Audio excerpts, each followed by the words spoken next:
This is Planes, Trains, and Automobiles, the show about everything that gets you from here to there. Your hosts are Robbie and Terry, both 15. Every week they break it down so you actually get it. About everything that gets you from here to there. I'm Terry.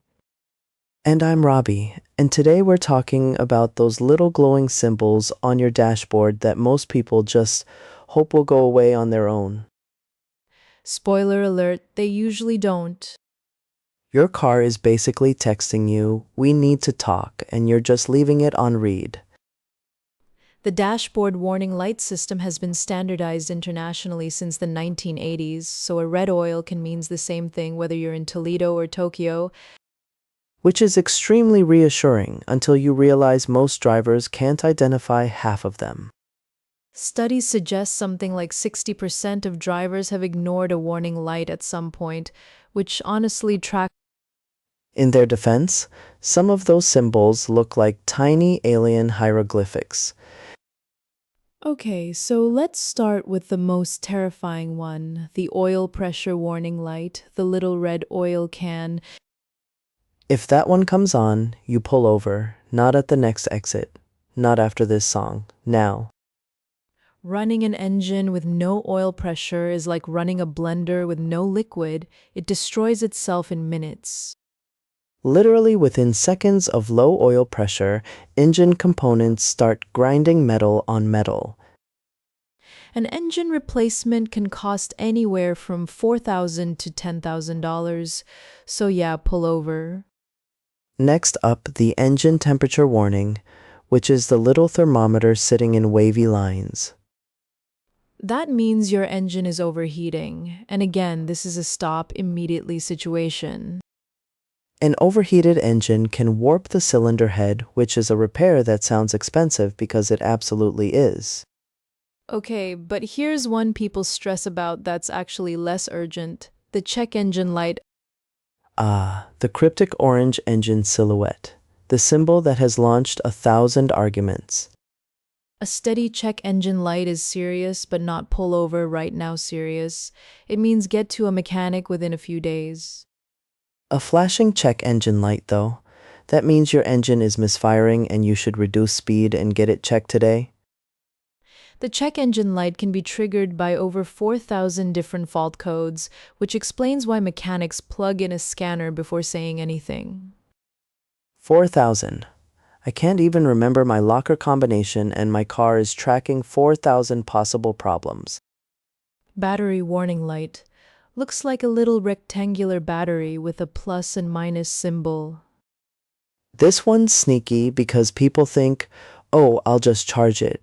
But often it means the alternator is failing, not just the battery. The alternator charges the battery while you drive, so if it fails, you're running on reserve power and the car will eventually just stop. Mid-highway, in the rain, classic. Tire pressure monitoring, the little horseshoe shape with an exclamation point, is one people genuinely tend to underestimate. Under-inflated tires reduce fuel efficiency, sure. But more importantly, they can blow out at highway speed, which is not a fun afternoon.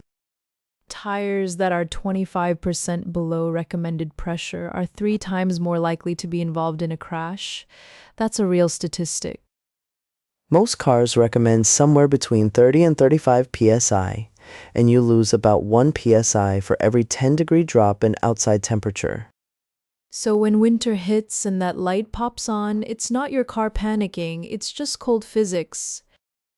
Your car is basically saying, I feel the season changing and I'm not okay.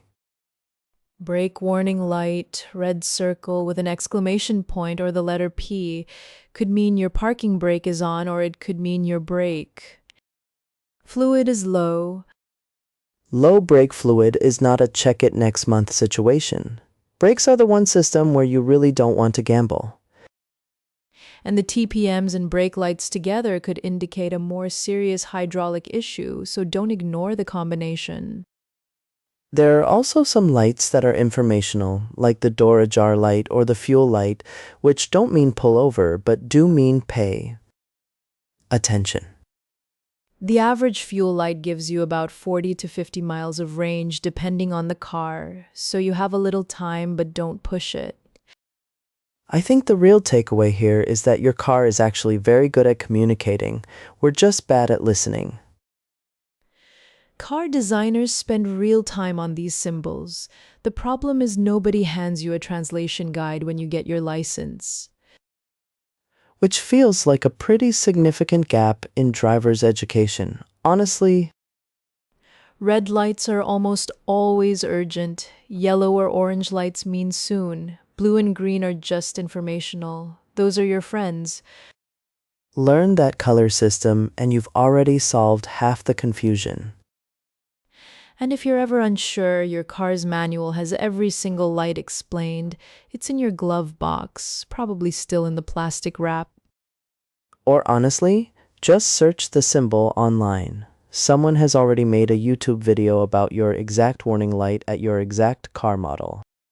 The bottom line, don't ignore the red ones, don't delay on the yellow ones, and your car will probably last a very long time. Treat your car like it's trying to talk to you, because it genuinely is, and it only speaks in tiny glowing symbols. Thanks for riding along with us today. Stay curious, stay safe, and know what that little light means before it ruins your Tuesday. And maybe just read one page of that manual. One page, we believe in you. See you next week on Planes, Trains, and Automobiles.